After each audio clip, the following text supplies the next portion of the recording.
This is not just an attack on women's fundamental freedoms. It is an attack on the very foundation of our public health system. Those who would attack this process and the ability of the FDA to make these decisions ought to look in their own medicine cabinets to figure out where they're prepared to say that those medications that they need to alleviate suffering and to prolong the quality of life should no longer be available to them. Vice President Kamala Harris speaking this morning ahead of a major decision expected any moment now out of Texas, where one Trump-appointed judge will rule on whether to ban the abortion pill, mifepristone, nationwide, meaning in every state, no matter red or blue, and upending the lives of millions of women.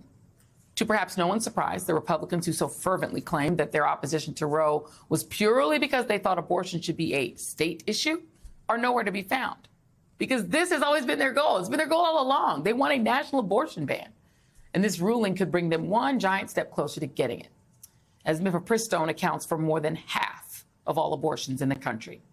It also comes as state lawmakers are actively working to create laws that would criminally punish anyone who gets an abortion. In just the past 2 weeks, Republican state representatives in Kentucky and Alabama introduced legislation that would classify abortion as homicide and allow people seeking abortions to be charged with murder. While a similar bill just introduced in the South Carolina State House would also put the death penalty on the table as punishment. Joining me now is Erin Haynes, editor-at-large of The 19th, and Liz Winstead, co-creator of The Daily Show and founder of Abortion Access Front. And Liz, I do want to start with you on that. This lie that Republicans who were against abortion only wanted the states to be the little laboratories of democracy. Well, that's a lie, because one of their fellow ideologues is now potentially poised to get the abortion pill banned for the whole country. What will that mean for women? Well, it can mean many things because, I mean, it's sort of like it's bad and it's worse. There's no way that I believe that this judge is ever going to just say, oh, this is a frivolous case. It either means that the access to the care goes back only to be administered by clinics. And we all know that clinics just don't really exist anymore, making those barriers to access this care terrible. Or he can just say, you know what, the FDA frivolously 23 years ago, and after, approving a drug that's safer than Tylenol, we have to yank it off the shelves, could mean literally zero access for the most common medication abortion in the country. And that is terrifying to a lot of people, especially low-income folks, rural folks, people of color. Like, that's who it affects the most.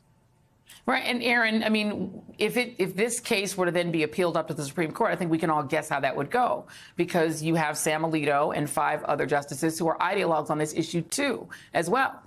It was good for me to see the Vice President of the United States being the spokesperson for this issue in the administration. That is a smart way to use her, as she was a former prosecutor, because they're also talking about putting women in prison and maybe giving people the death penalty for doing abortions in states. Right, Joy. And I think this is why you again see her taking the lead, as she has been for the administration on this issue, because of her many identities, as a Black woman, Black women leading on the conversation around reproductive rights, also as a prosecutor, as this heads into the legal realm. And we continue to see the real life implications of a post-Dobbs reality that are happening in real time.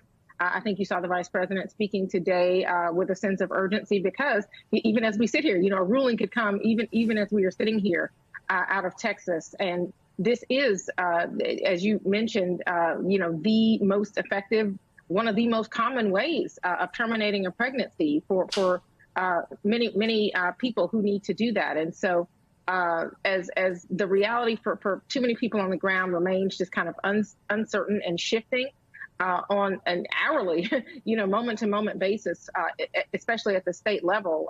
I think this case and this particular issue really brings that into focus. And it's interesting, Liz, go ahead.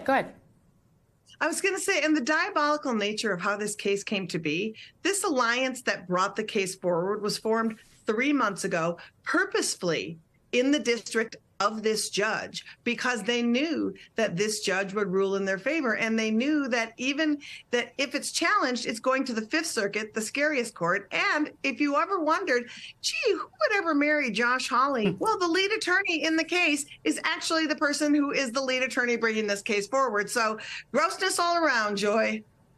Yeah. I mean, and the thing is, this is playing out in states already simultaneously. So in Wisconsin, you have this state Supreme Court race, Aaron, that is critical to, believed to be critical to the continued existence of abortion rights in that state. You have states like Georgia that already have draconian abortion bans where there really hasn't been much of an electoral pushback. People have not paid the price for doing it. The thing is not playing out in a clean way.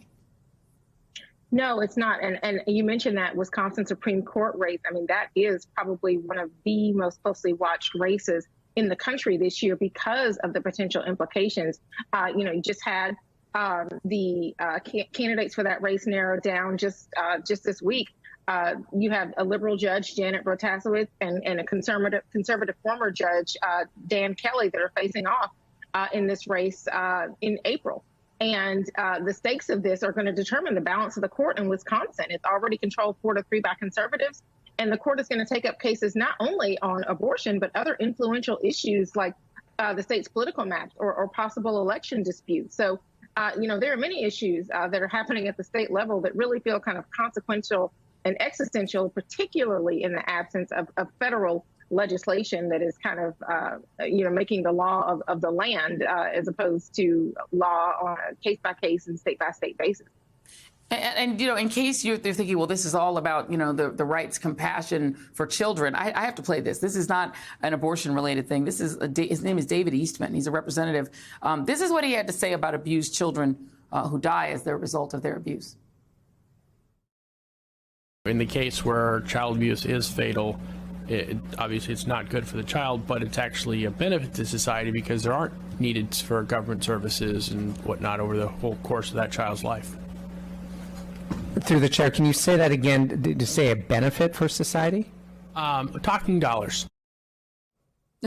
He was censured, Liz, yesterday, but he had been previously censured in 2017 over comments he made suggesting that there are women in Alaska who try to get pregnant in order to get a free trip to the city to get an abortion. Your thoughts? I mean, don't we know that's how it always works? Those frequent flyer abortion miles that people are getting. But it's so horrific. But also, every time you see a chest-thumping pro-life person, you just dig a little deeper and you will find horrible things about how they absolutely don't want to care for any child who is currently living on this planet.